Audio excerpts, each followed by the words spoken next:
What do you mean by the power of connection, and how did you leverage it during those early stages of your business? Yeah, well, when I jumped outside that box, James, I had no money, no media connections, and I think I actually had a little bit of credit card debt. Put me back in the box. I need some help. Put me back in the box. I need some help. And I thought, okay, what do I really, really want? And so I thought if I was going to start a business, the best way to start it was based on my values, because I knew that my values would attract the right people into my life. So I sat down, I was like, what do I really value? And I knew I was passionate and I wanted to be surrounded by passionate people. So that was the first value. The second one was integrity, because I didn't want to work with assholes and I don't have time for them.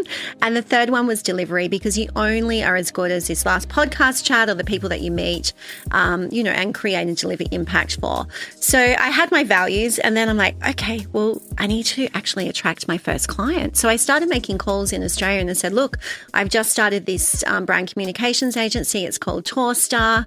I'd like to meet, connect, see what we can do together. Boom, boom, boom. Everyone was hanging up the phone. And so I decided to switch my thinking, and I went back to my London days and I made a call to a lady who I'd coffee dated with a lot over there and said, look, I'm starting this business, this is what I want to do. And she goes, you would be brilliant at that. Let me introduce you to the #1 retail chain or department store in Australia. They're about to launch a supermodel in that market. Let me make a call. That's how I got my first client, right? So you need to have a marked client, no matter whether you've got a podcast or, you're promoting a brand. You have to have something that people go, wow, I want a slice of that, or I want to be a part of what you're creating. So I had the client, I had the supermodel, I had my values, and then I had to put into action how I was actually going to launch this.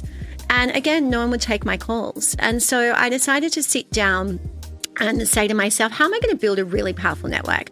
The kind of network where people want to connect with me. They know that I can create and deliver impact, but most importantly, they advocate for my business. I think that's really important when you're building a business, whether it's your own or someone else's, you want advocacy. So I decided that I was going to commit to 3 coffee dates a week. One with someone I knew, one with someone I wanted to partner with, and one with someone completely outside my comfort zone. That attracted the world's top performing brands, Fortune, 500 companies, the most influential Hollywood celebrities and influencers into my life. But it was because I anchored everything to my values, my intent, my purpose. And I wasn't afraid to keep stepping outside of that box, because one of the things I said to myself was step outside your comfort zone every single day of the week through the power of coffee dates. That's how I created it.